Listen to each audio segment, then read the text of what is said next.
नमस्कार, मैं हूं किरण कृशाली और आप देख रहे हैं उत्तराखंड डायरी। उत्तराखंड की राजनीति, संस्कृति, समाज, विकास और जन सरोकारों से जुड़ी बीती सप्ताह की प्रमुख घटनाओं को समेटे इस खास साप्ताहिक कार्यक्रम में आपका स्वागत है। इस सप्ताह प्रदेश में साहित्य और संस्कृति का रंग भी देखने को मिला। शौर्य और बलिदान को नमन भी किया गया। आत्मनिर्भर भारत की दिशा में नई पहल भी सामने आई और सावन के पावन महीने में शिव भक्ति का अद्भुत उत्साह भी देखने को मिला। आइए शुरुआत करते हैं 25 जुलाई की उस खास सांस्कृतिक शाम से, जिसने देहरादून को साहित्य, संगीत और गजलों के रंग में रंग दिया। देहरादून में आयोजित मेघ मल्हार कार्यक्रम ने एक बार फिर ये साबित कर दिया कि उत्तराखंड की धरती साहित्य और संस्कृति की समृद्ध परंपरा को निरंतर आगे बढ़ा रही है। कार्यक्रम के पहले सत्र में महाकवि कालिदास के प्रसिद्ध काव्य मेघदूत और उनके साहित्यिक योगदान पर विद्वानों ने गहन विमर्श किया। पूर्व कुलपति डॉक्टर सुधारानी पांडे की अध्यक्षता में हुए इस सत्र में डॉक्टर राम विनय सिंह और डॉक्टर अनंतमणि त्रिपाठी ने कालिदास की प्रकृति चित्रण शैली और भारतीय संस्कृति में उनके योगदान पर प्रकाश डाला। अनहत संस्था के अंतर्गत आयोजित एक कार्यक्रम मेघ मल्हार समय के अनुसार प्रासंगिक है। वर्षा का मौसम है और कालिदास की यात्रा पर बात करना, जो कि कालिदास इस भारत के ही नहीं विश्व के महाकवि माने जाते हैं, और उन्होंने अपने मेघदूत के द्वारा जो प्रकृति का संदेश दिया, जो हिमालय का संदेश दिया, जो मनुष्य मात्र के लिए प्रेरणा देने वाला कवि है। आज के उथल पुथल वाले युग में अगर कोई साथ दे सकता है या जीवन का साथी बन सकता है, वो महान साहित्य है या फिर मानवतावाद है। तो हमें सत साहित्य को, नई पीढ़ी को उस साहित्य की ओर अध्ययन करना है, उससे कुछ आनंद लेना है जो कि हमारे जीवन को कहीं एक शांति दे। दूसरे सत्र बज्म ए गजल में मीरा नवेली और गायिका शैली ने अपनी सुरमई प्रस्तुतियों से श्रोताओं को मंत्रमुग्ध कर दिया। प्रेम, संवेदना और जीवन के विविध रंगों को गजलों के माध्यम से प्रस्तुत किया गया। सभागार में गूंजते सुरों ने साहित्यिक वातावरण को संगीतमय बना दिया। अनहद हिमालयन साहित्यिक एवं सांस्कृतिक सोसाइटी है ये, और ये कला के हर पक्ष को उजागर करने वाली संस्था है, जिसमें कि न केवल साहित्य का समावेश है, बल्कि कला के संगीत और कला के गायन, कला के जितने भी पक्ष हैं, चाहे वो नृत्य हो, चाहे वो थिएटर हो। तो हम चाहते हैं कि कला के किसी भी पक्ष को, जो ललित कलाएं मानी जाती है भगवान कृष्ण की, वो सब कला का उसमें समावेश हो। तीसरे सत्र में आयोजित कवि सम्मेलन और मुशायरे की अध्यक्षता डॉक्टर बुद्धिनाथ मिश्र ने की। इसके साथ ही देश भर के कवियों ने अपनी रचनाओं से कार्यक्रम को नई ऊंचाइयों तक पहुंचाया। अनहद एक सांस्कृतिक और साहित्यिक संस्था है, मैं समझता हूँ, और हमारी संस्कृति को जिंदा रखने का काम अनहद संस्था कर रही है। और आज के इस खूबसूरत कार्यक्रम में मुझे प्रतिभाग करने का मौका मिला, तो मैं धन्यवाद करता हूँ संस्था के सभी अधिकारियों को, जिन्होंने मुझे अध्यक्ष बनने का यहाँ पर अवसर दिया। और ये संस्कृति जिंदा रहे हमारी, और मैं समझता हूँ कि मनोरंजन का एक बहुत अच्छा साधन है, पुरानी संस्कृति है और लोग आनंद लेते हैं, और जहाँ आनंद आता है वहीं मैं समझता हूँ भगवान है। तो मैं अनहद संस्था को बधाई देने के लिए आया था, शुभकामनाएं देने के लिए आया था। इतना सुंदर कार्यक्रम का आयोजन किया और सभी लोग मंत्रमुग्ध होकर सभी गज़ल और मुशायरा में समझता हूँ कि आनंद ले रहे हैं। कार्यक्रम में वरिष्ठ साहित्यकार असीम शुक्ल को अमर स्मृति सम्मान प्रदान किया गया। वहीं समाज में उत्कृष्ट कार्य करने वालों को भी स्मृति चिन्ह भेंट कर सम्मानित किया गया।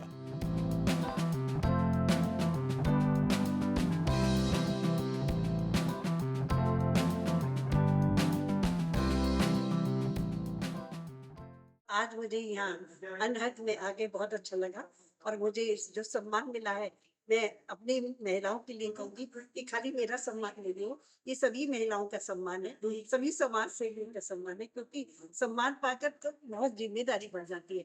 मुझे लगता है कि हमारा उत्साह बढ़न हुआ है और हमें और अधिक कार्य करना है।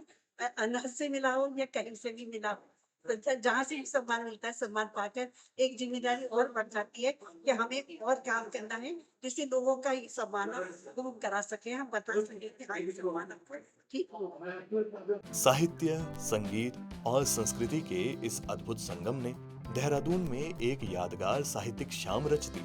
कार्यक्रम ने न केवल स्थापित साहित्यकारों को मंच दिया, बल्कि उभरते रचनाकारों के लिए भी प्रेरणा का स्रोत बना। अब बढ़ते हैं 26 जुलाई की ओर, एक ऐसा दिन जो हर भारतीय के लिए गर्व, सम्मान और वीरता का प्रतीक है। कारगिल विजय दिवस के अवसर पर पूरे प्रदेश ने अपने अमर शहीदों को श्रद्धांजलि अर्पित की।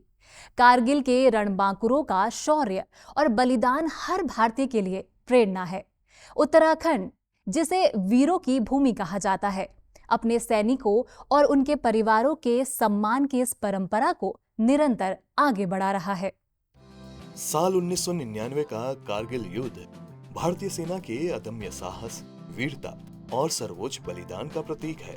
करीब 2 महीने तक चले इस युद्ध में भारतीय सेना ने दुश्मन के कब्जे से अपनी चौकियों को मुक्त कर तिरंगे की शान को कायम रखा।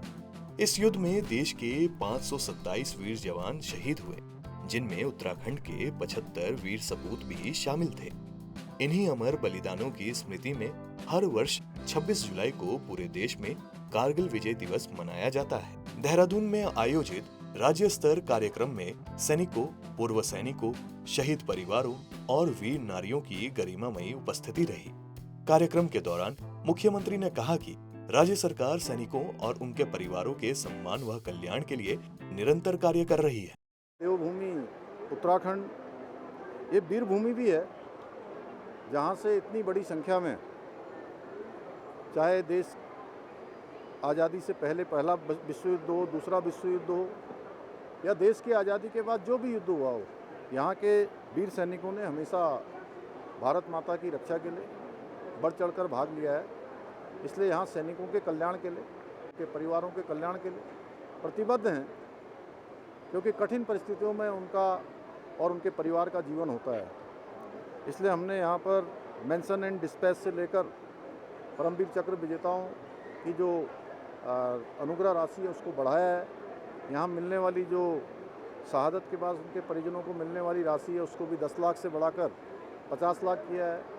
सरकारी बसों में उनके लिए निःशुल्क यात्रा का प्रावधान किया है। ज़मीन खरीदने पर 25% स्टाम्प ड्यूटी पर छूट दी है, पुत्रियों के विवाह के लिए हो या इसके साथ ही शहादत देने वाले, शहादत जिनकी होती है उनके परिजनों में से एक परिजन को नौकरी देनी हो, उसकी जो समय सीमा थी 2 वर्ष उसको बढ़ाकर 5 वर्ष करना हो, या उनके परिवार को प्रशिक्षण देना हो, विवाह के लिए सहायता करना हो, ऐसे अनेकों काम हम कर रहे हैं। और राशि भी अच्छी होनी चाहिए, इसलिए आज मैंने घोषणा की है कि परमवीर चक्र विजेताओं को हमारी जो 1.5 करोड़ रुपए की धनराशि थी उसको हमने 1 करोड़ किया है। और मैं समझता हूँ कि हमारा सभी सैनिकों के लिए, देश के लिए सर्वोच्च बलिदान देने वालों के प्रति हमारा सम्मान है। वहीं सैनिक कल्याण मंत्री गणेश जोशी ने कहा कि कारगिल विजय दिवस केवल विजय का उत्सव नहीं, बल्कि राष्ट्र की रक्षा में अपना सर्वस्व न्योछावर करने वाले वीर जवानों के प्रति कृतज्ञता प्रकट करने का अवसर है। इस ऑपरेशन में 60 दिन के अंदर 527 सैनिकों का बलिदान हुआ, 1000 से अधिक सैनिक घायल हुए। उसमें से 75 सैनिक हमारे उत्तराखंड के थे, उत्तराखंड में भी 25 सैनिक हमारे देहरादून के थे।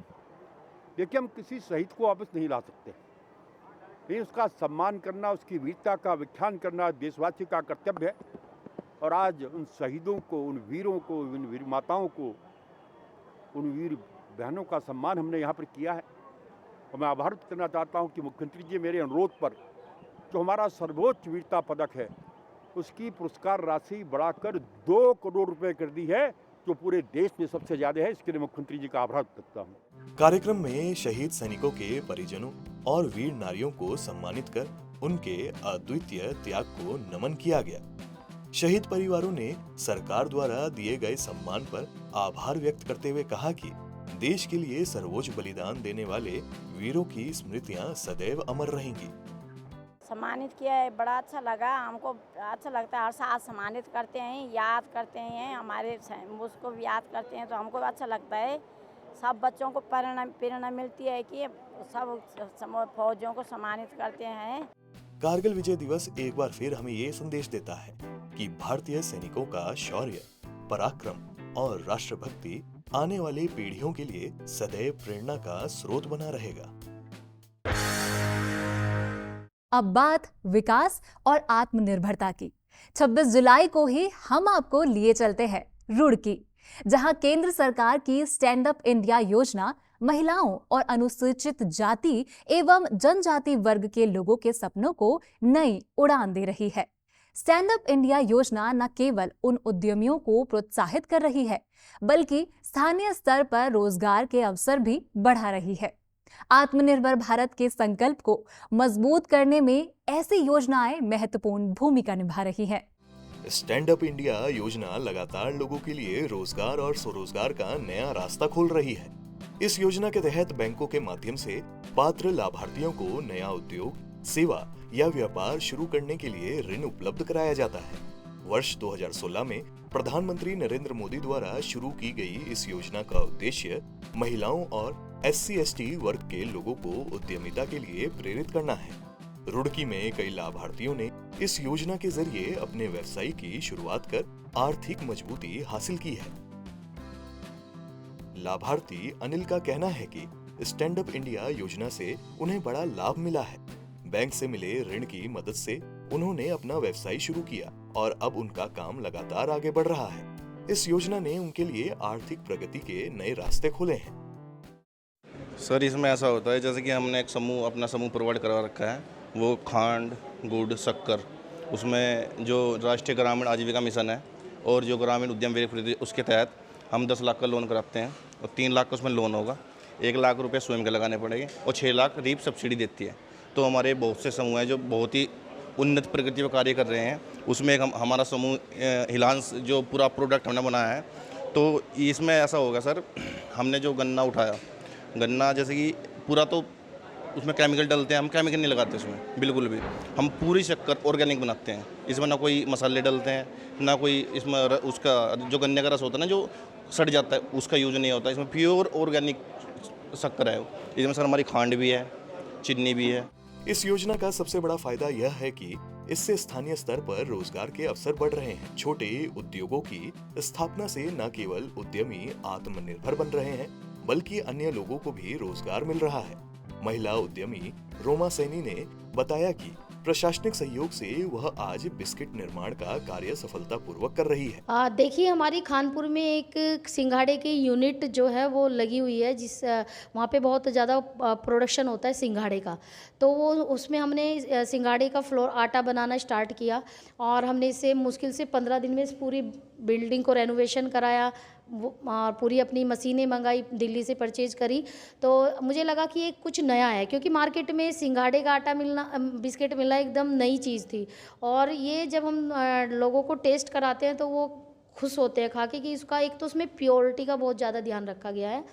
उस सिंघाड़े में हम लोग अमूल का बटर और खांड, और यदि वो व्रत के लिए बन रहे हैं तो केवल वो सिंघाड़े के बनाते हैं। अगर वो नॉर्मल बन रहे हैं तो हम उसमें थोड़ा सा आटा मिलाते हैं, गेहूं का आटा मिला देते हैं या मैदा मिला देते हैं। उससे एक उसका टेस्ट भी बहुत अच्छा होता है और वो हमारे हेल्थ के लिए भी हानिकारक नहीं है। तो मैं तो ये कहना चाहूँगी कि ऐसे नए आइडियाज़ आने चाहिए। हमारी ग्रामीण क्षेत्र की समूह की बहनें इससे जुड़ी हैं, वो इसका प्रोडक्शन कर रही हैं।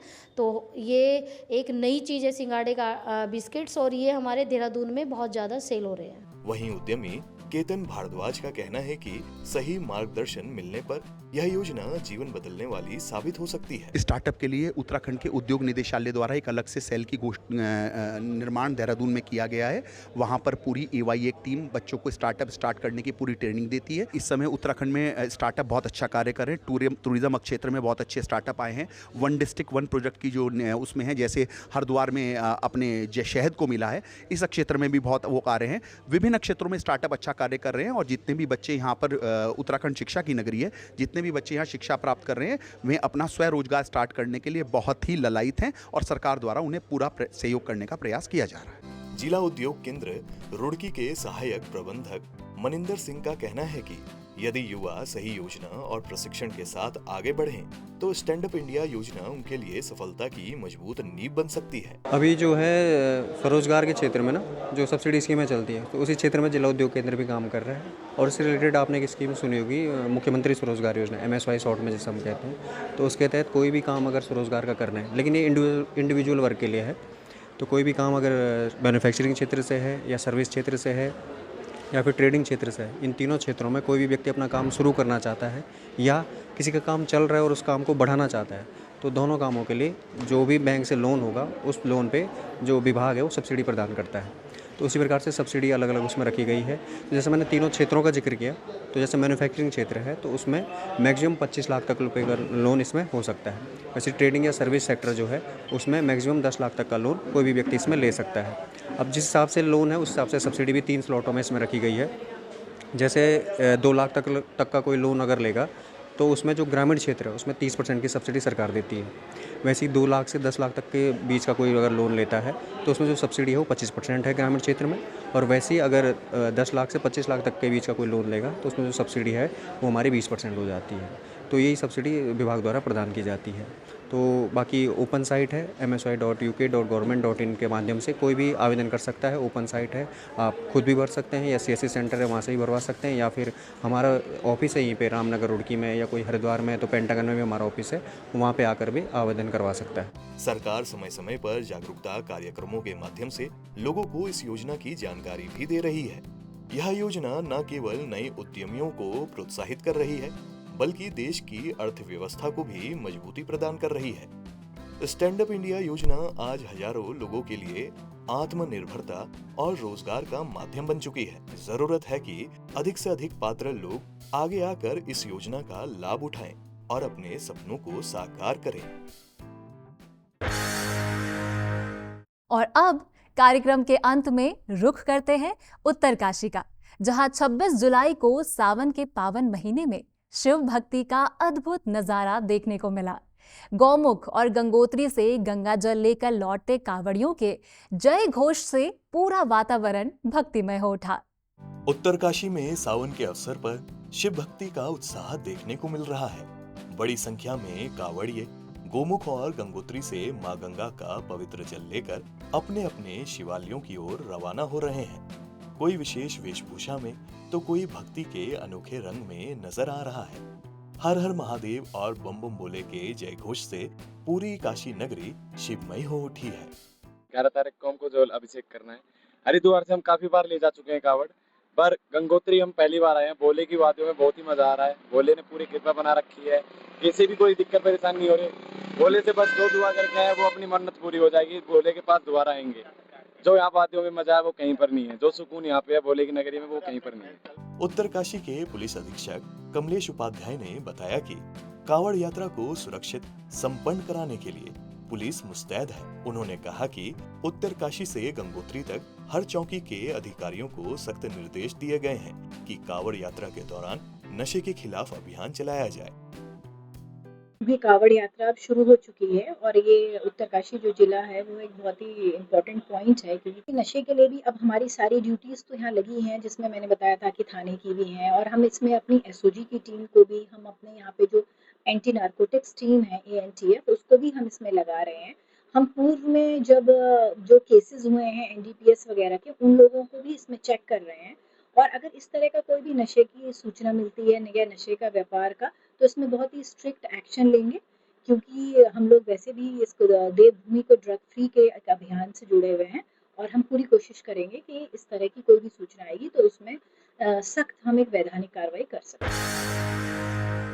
तो ये थी उत्तराखंड की बीते सप्ताह की कुछ प्रमुख घटनाएं, जिन्होंने प्रदेश के सांस्कृतिक वैभव, वीरता, विकास और आस्था चारों स्वरूपों की खूबसूरत तस्वीर पेश की।